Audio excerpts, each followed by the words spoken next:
ইমাম হাসান হুসাইনের মাত্র বাবা 8 বছরের সন্তান। কত? 8 বছরের। ইমাম হাসান হোসেন বলতেছে, ওগো বেলাল, আমি তোমার কাছ থেকে আযান শুনতে চাই। মদিনাবাসীরা বেলালকে এত আযানের কথা বলেছে, বাবা যে মুসলমান ভাইরাও কোন সময়তে বাবা যে আযান দেয় না। ইমাম হাসান হোসেন বলেছে, ও বেলাল, আযান দিতে হবে।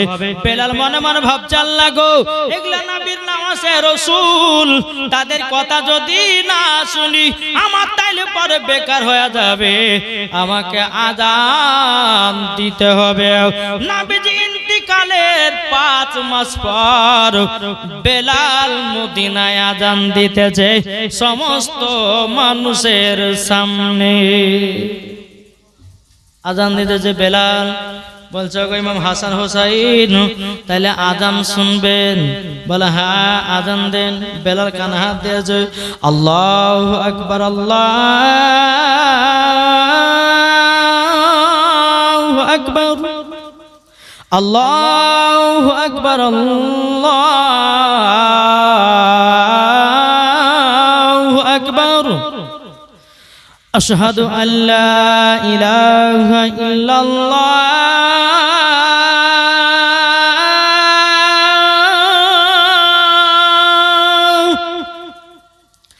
আশহাদু আল্লা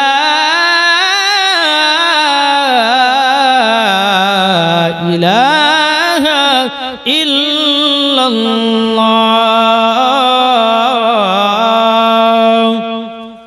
আশহাদু আন্না মুহাম্মাদুর রাসূলুল্লাহ,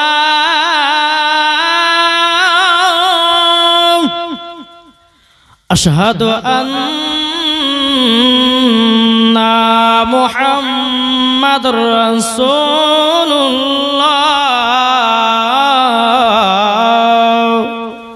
যখন আশহাদু আন্না মুহাম্মাদুর রাসূলুল্লাহ বলেছেন, হযরত বেলাল জমিনে বেহুশ হয়ে গেছে। জোরে বলেন।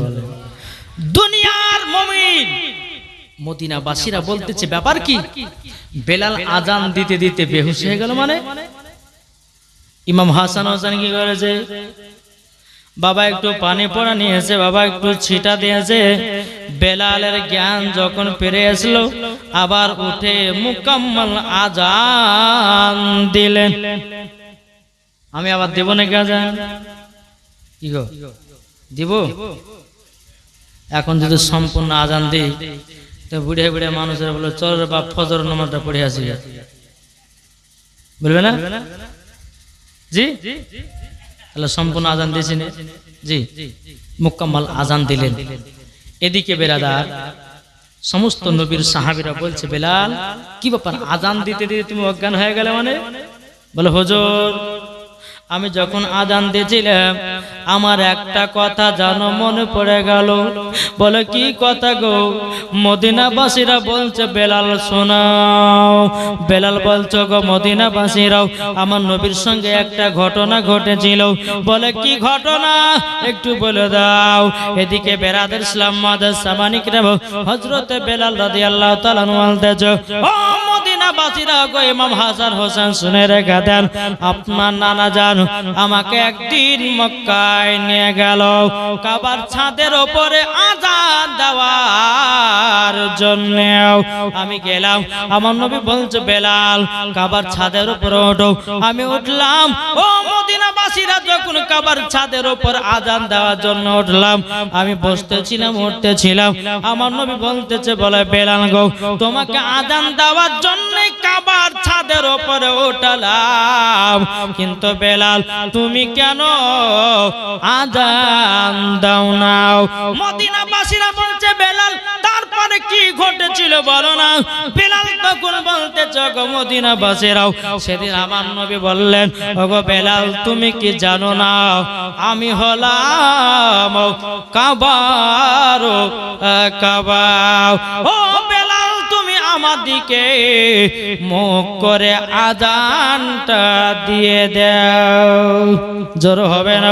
তাই মায়েদের ভাইদেরকে বলতে জামা কাবার দিকে পা করবেন না, কাবার দিকে থুতু ফেলবেন না, কাবার দিকে পেশাব করবেন না, কাবার দিকে পায়খানা করবেন না, কাবার দিকে পা ফেলবেন না, কাবার দিকে পিঠ করবেন না, কাবার দিকে থুতু ফেলবেন না।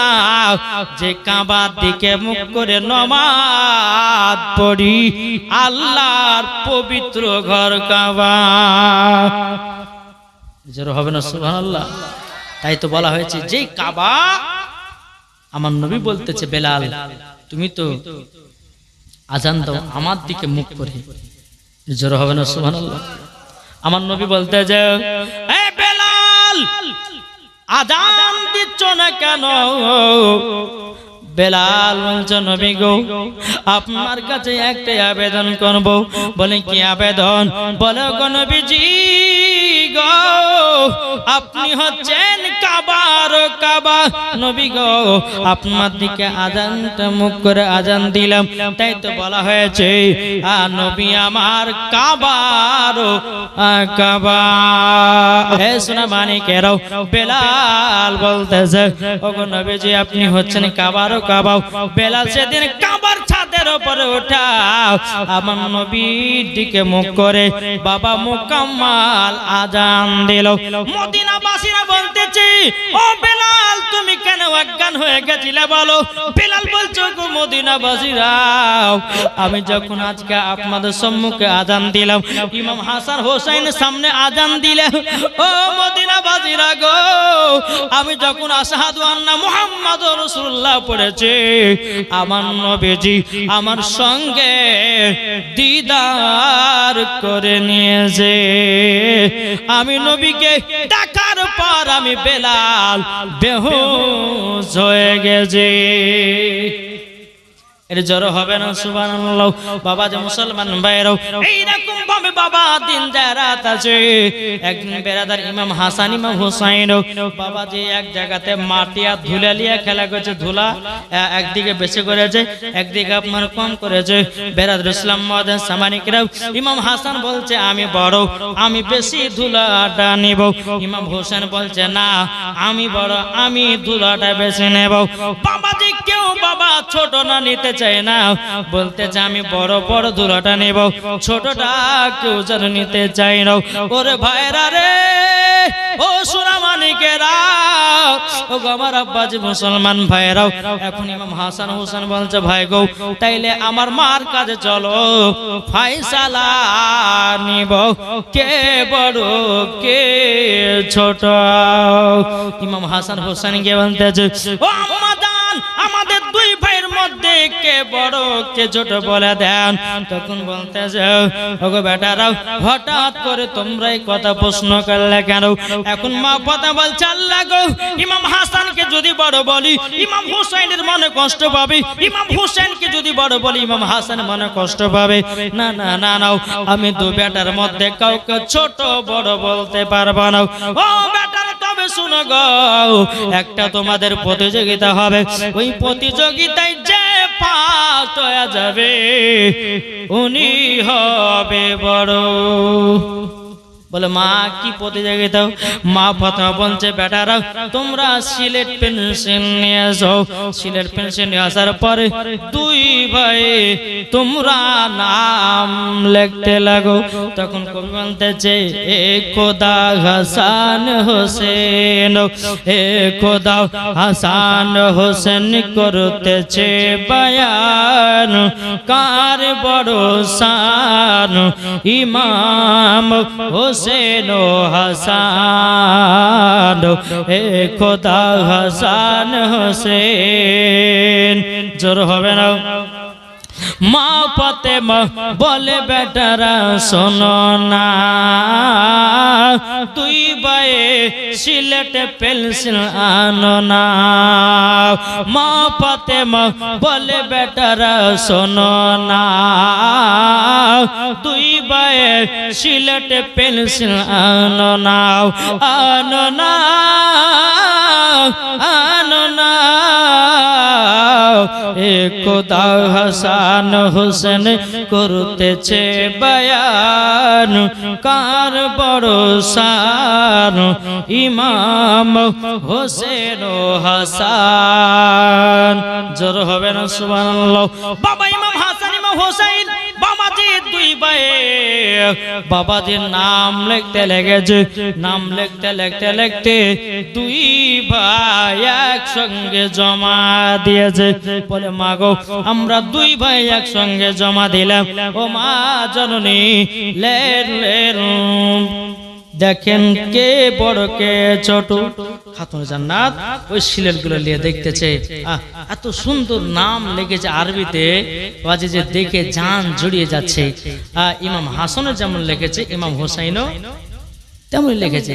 একসঙ্গে লেখা শুরু করেছে, একসঙ্গে লেখা শেষ হয়েছে। মা ফাতেমা চাল্লা দুই বেটার মধ্যে কাকে বড় বলো কাকে ছোট বলো, এক কাজ করি, বেটা শোনো, তোমরা দুই ভাই হলো সমান। জোর হবে না? ইমাম হাসান হোসেন বলতেছে, মার বিচার কেমন লাগলো? কেমন ভালো লাগছে না? মার বিচার ভালো লাগে না, এক কাজ করে আব্বার কাছে যাই। আবার দোনো সন্তান টুকরো টুকরো হযরত আলী কাছে গেলেন। যাবার পর বলছে, আব্বা গো, ও আব্বা জানো, একটা ফয়সালা করতে হবে। বলে কি ফয়সালা? বলো গো আমার বেটারা কি ফয়সালা বলো বলো। তখন বলতেছ গো বেটারা একটু জলদি করে বলো কিসের ফয়সালা। ইমাম হাসান হোসেন বলছে, আব্বা গো আমাদের দুই ভাইয়ের মধ্যে কে বড় কে ছোট বলে দাও। এখন হযরত আলী মনে মনে চিন্তা করছে, বলে আল্লাহ, এখন ইমাম হাসানকে যদি বড় বলি ইমাম হুসাইনের মনে কষ্ট পাবে, আর ইমাম হুসাইনকে যদি বড় বলি ইমাম হাসান কষ্ট পাবে না। দুই ভাইয়ের মধ্যে বড় ছোট বলা যাবে না। আমার আলী বলতে যাও, ও বেটারা আমার কাছে একটা প্রতিযোগিতা করতে হবে। বলে আব্বা কি প্রতিযোগিতা? ওই যে একটা বেদানার গাছ দেখা যায়, ওই বেদানার গাছ থেকে দুটো ডালিম নিয়ে এসো। নিয়ে আসার পরে বেদানার ডালিম গুলো আপনার কিনা দানাগুলো ছড়িয়ে নাও। ছড়িয়ে নেওয়ার পরে দুই ভাই গুনতে শুরু করো। দুই ভাই গুনতে শুরু করো। দুই ভাই গুনতে শুরু করো। বেরাদার ইসলাম মাদার সামানিকরাও, এ সুনামানিকেরাও, দুই ভাই যখন বাবা গুনতে লেগেছে একসঙ্গে গোনা শেষ করে যাও। বেরাদার ইসলাম মাদার সামানিকেরাও, এ সুনামানিকেরাও, ওগো আমার আব্বা যে মুসলমান ভাইরাও, দুই ভাই হযরত আলীর কাছে গেল, আব্বা গো আমরা দুই ভাই একসঙ্গে গোনা শেষ করেছে। ও আব্বা দান বলে দেন আমাদের মধ্যে কে বড় কে ছোট বলেন। তখন বলতেছ বেটারা তবে শোনো গো, তোমাদের মধ্যে কে বড় কে ছোট? তোমরা দুই ভাই হলো সমান। ইমাম হাসান হোসেন বলতেছে, বল ভাই গো এটা আব্বার পিছা জানো কেমন কেমন লাগে, চলো যাই দয়াল নবীজির কাছে। জোরে বলো সুবহানাল্লাহ। আমার নানাজি ফয়সালা দিয়ে দিবে, নানাজি ফয়সালা দিয়ে দেবে কে বড় কে ছোট। এখন ইমাম হাসান হোসেন বাবা এক পা দুপা করে আমার নবীজির কাছে গেলেন। লাব্বাইক ইয়া রাসূলুল্লাহ, লাব্বাইক হাবিবাল্লাহ গো নানা জান, আমাদের দুই ভাইয়ের মধ্যে কে বড় কে ছোট একবার বলে দাও। তুর পাহাড় মুসা করিলেন খোদার সাথে দেখ। জোর হবে না? তুর পাহাড়ে মুসা করিলেন খোদার সাথে দেখা। ইয়া রাসূলুল্লাহ বলে নবী মুস্তাফা, আরবে নয় জি নয় মিশরে, ভারত নয় ভারত নয় ভারত নয় রে, সারা জমিন আসমানে নবী মুস্তাফা, সারা জমিন আসমানে নবী মুস্তাফা। তুর পাহাড়ে মুসা করিলেন খোদার সাথে দেখা। তুর পাহাড়ে মুসা করিলেন খোদার সাথে দেখা। ইয়া রাসূলুল্লাহ বলে নবী মুস্তাফা, আরবে নয় আজি নয় মিশরে, ইরাক নয় ইরাক নয় ইরাক নয় রে, সারা আসমান জমিনে নবী মুস্তাফা, সারা আসমান জমিনে নবী মুস্তাফা। ইমাম হাসান হুসাইন নানার কাছে এসেছে, বলে নানা জান আমাদের মধ্যে কে বড় আর কে ছোট একটু বলেন তো। আমার নবী বলতে চাল লাগো, আমি দুজনাকে বেশি ভালোবাসি, তবে আল্লাহ গো এখন কাকে বড় বলবো কাকে ছোট বলবো, আমি কাউরে মনে দুঃখ দিতে চাই না। আমার নবী যে বলতে যাও, বলো গো আমার নওয়াজে রাসূলেরাও, তোমাদের কাছে একটা প্রতিযোগিতা হবে। বলে কিসের প্রতিযোগিতা? বলে প্রতিযোগিতা হলো এটাই, প্রতিযোগিতা হলো এটাই। বলে আজকে তোমরা দুই ভাই দুই সাইডে বসে যাও। আমার নবী মুস্তাফা সাল্লাল্লাহু তাআলা আলাইহি ওয়াসাল্লাম বাবাজি তিনার কাছে একটা আপেল ছিল বাবা, ওই আপেলটাকে বেশি আধখান করে কাটা হলো। কাটার পর বেরাদুল ইসলাম মুআদ্দাস সামানিকেরাও সুনামানিকেরাও আমার নবী যে আসমানের দিকে উড়াইয়া দিলেন, আমার আল্লাহ বলছে জিবরিল গো আপেলটা ধরো আর সমান সমান কাটাও, আপেলটা ধরো আর সমান সমান কেটে নাও। বাবা যে মুসলমান ভাইরাও, আমার আল্লাহ বলছো গো জিবরিল, ও গো আমার জিবরিল, তবে শোনো গো খাতুন জান্নাত সুমান বলেছে, আলী সুমান বলেছে, নবী সুমান বলেছে, আমি আল্লাহ আমিও রায় ফয়সালা দিয়ে দিলাম, তারা দুই ভাই সমান। দুই ফাঁকের আপেল দুই ভাইয়ের কাছে পড়ে গেল। ইমাম হাসান হোসেন কি করলেন বাবা, ওই দুটি আপেল নিয়ে আসলো আর নবীর কাছে হাজির করলেন। হুজুর নানা জান দেখেন আমরা দুই ভাইয়ের মধ্যে কে বড় কে ছোট, দেখেন দুইখান দেখছো তো সমান সমান। আমার নবী বুঝে গেছে আল্লাহ গো আল্লাহ তোমারও ফয়সালা, ইমাম হাসান ইমাম হুসাইন সমান। আমার নবী বলছে ও আমার নওয়াজে রাসূলেরা, তোমরা দুই ভাই সমান। ও মুমিন একবার দাও না বারংবার, জোর হবে না। ও মুমিন একবার দাও না বারংবার, সৃষ্টি সেরা সবার আলা নবী যে আমার, জোর বলো সুবহানাল্লাহ। সৃষ্টি সেরা সবার আলা নবী যে আমার। আরে মাহাজেরা তাকিয়ে বলে ইসমাইলের পায়ের তলায় পানি জারি হলে, মাহাজেরা তাকিয়ে দেখে ইসমাইলের পায়ে তলায় পানি জারি হলে, ছুটাছুটি করে দেখো সাপা মারোয়া পাহাড়, ছুটাছুটি করে দেখো সাপা মারোয়া পাহাড়, সৃষ্টি সেরা সবার আলা নবীজি আমার। আরে মানুষ এলো গেল যত শত, আরে কে হবে গো নবীর মতন, জোর হবে না। নবীর মতো কেউ হবে? জি কেউ নবীর মতো হবে না। তাই বলতেছে মানুষ এলো গেল যত শত, আরে কে হবে গো নবীর মতো, সৃষ্টি সেরা সবার আলা নবীজি আমার, সৃষ্টি সেরা সবার আলা নবীজি আমার। বাবা যে মুসলমান ভাইরাও, আমার নবীজি বলছে বলো গো আমার নওয়াজে রাসূলেরা, যাও তোমার আম্মার কাছে যাও, যাওয়ার পর তোমরা জানায়া দাও তোমরা দুই ভাই সমান। এদিকে ইমাম হাসান হোসেন বাড়িতে গেলেন, মা ফাতেমা বলছে বলে বেটা রাখো, তোমার নানা কি ফয়সালা দিয়েছে? ইমাম হাসান হোসেন বলছে মা গো তুমি যেটা ফয়সালা দিয়েছো আব্বা সেটা ফয়সালা দিয়েছে, নানা যেটা ফয়সালা দিয়েছে আল্লাহ সেটাই ফয়সালা দিয়েছে, আমরা দুই ভাই সমান। কিন্তু কিতাবের মধ্যে পাওয়া যায় ইমাম হাসান ছিলেন বড়। জি, ইমাম হাসান ছিল বড়। বেরাদার ইসলাম মুআজ্জাজ সামানিক রাম, এইরকম ভাবে দিন যায় রাত আছে বাবাজি।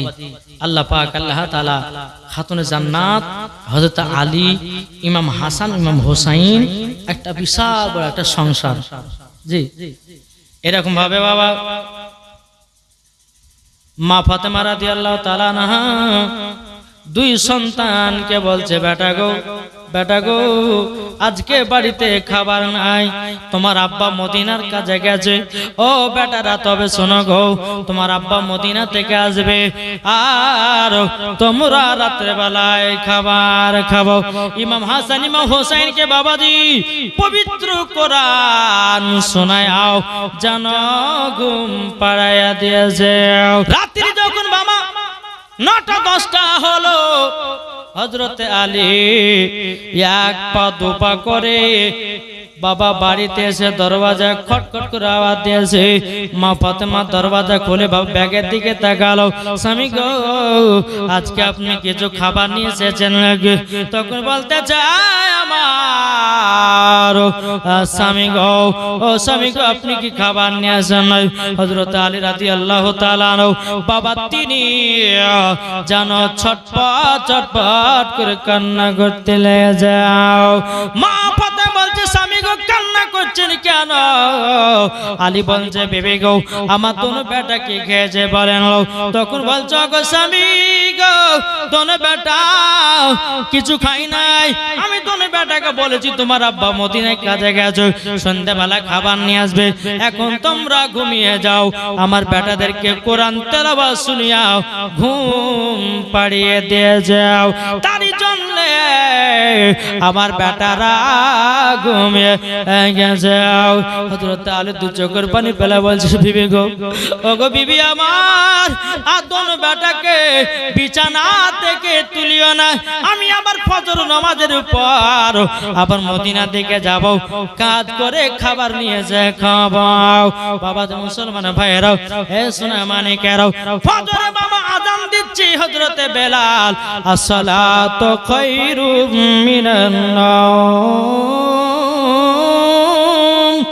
যখন বাবা বেলাল আযান দিয়েছেন বাবাজি হযরত আলী বলছো গো বিবি ফাতেমা দাও বাজারের ব্যাগটা দাও, আমি মদিনাতে জামাতের পেছনে নামাজ পড়ব, আমার নবীজির পেছনে নামাজ পড়ব গো, আমি মদিনাতে কাজ করে আমার বেটাদের জন্য খাবার নিয়ে আসবো। মা ফাতেমা দুই চোখের পানি ঝরে বলে স্বামী গো আমার বেটারা প্রায় একদিন হয়ে গেল তারা যেন খাবার খেতে পায় না। স্বামী গো আজকে ক্ষমতার খাবার নিয়ে আসবে। ঠিক আছে বিবি নিয়ে আসবো।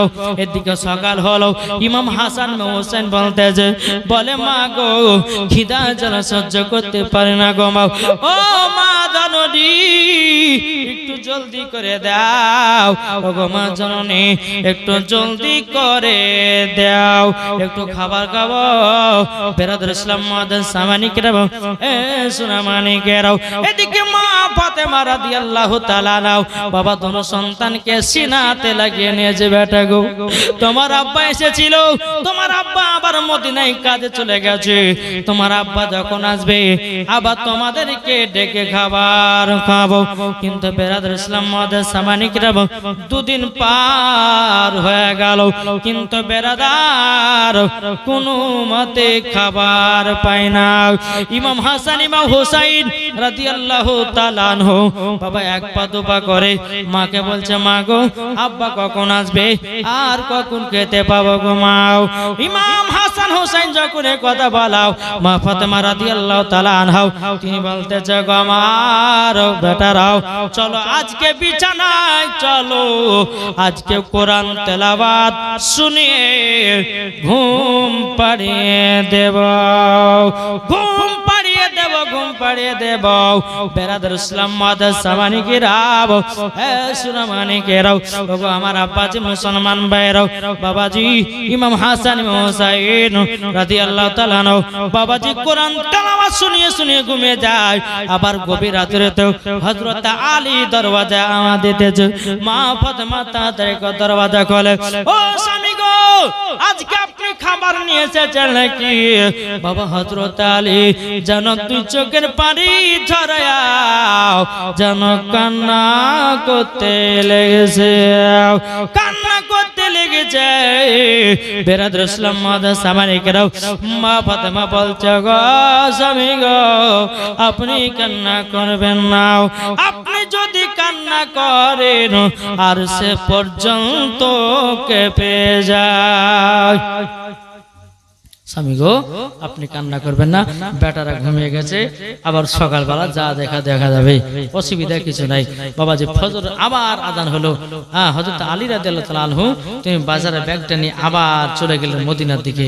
সকাল হলো ইমাম হাসান ইমাম হোসেন বলছে মা আমরা দুদিন ধরে খাই না মা গো কিছু খাবার দাও। এদিকে ইমাম হাসান হোসেন বলতেছে মা গো আর খিদা জ্বালা সহ্য করতে পারি না গো মা ও গো মা জননী গো একটু খাবারের ব্যবস্থা করে দাও। এদিকে মা ফাতেমা রাদিয়াল্লাহু তাআলা একটা মাটির হাঁড়ি নিয়েছে রে বাবা হাঁড়ি বাবা চুলার উপরে দিয়েছে কিন্তু বাবা যে ওই হাঁড়ির ভিতর আপনার পাথর ঢুকে দিয়েছে পাথর ঢুকে দেওয়ার পর বেটাদের সামনে জাল দিতেছে আর বেটাদেরকে বলে বেটাও আর একটু থেমে যাও তোমাদের জন্য খাবার তৈয়ার হতেছে। এখন ইমাম হাসান হোসেন বলছে মা গো আমরা নানাজির কাছে গেলাম। ঠিক আছে বেটা যাও তোমার নানার কাছে যাও।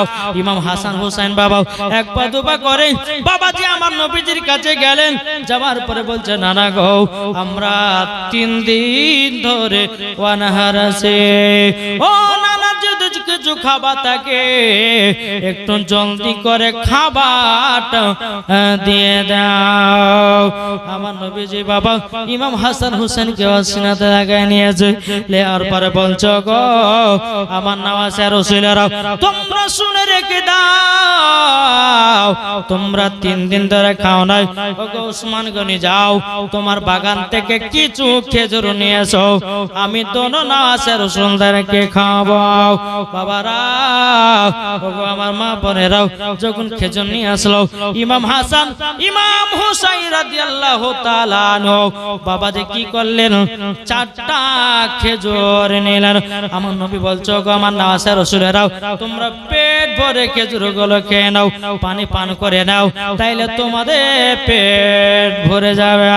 আমার নবীজি যখন এই কথা বলাও বেরাদার ইসলাম মাদ্রাসা মানিকেরাও এ সোনা মানিকেরাও ওগো আমার আব্বাজি মুসলমান ভাইরাও আমার নবী মুস্তাফা বলতেছে ওগো আমার নওয়াজে রাসূলেরাও তোমরা পেট ভরে খেজুর খেয়ে নাও কিন্তু আমার নবীজির পেট মোবারকে একটা হাত চলে গেছে ইমাম হুসাইনের হাত। নানাজির বাবা পেটে পড়ে গেল বাবা শক্ত শক্ত দেখা যায়। ইমাম হোসেন বলছে নানা গো আপনার পেট কেন এত শক্ত দেখা দাও?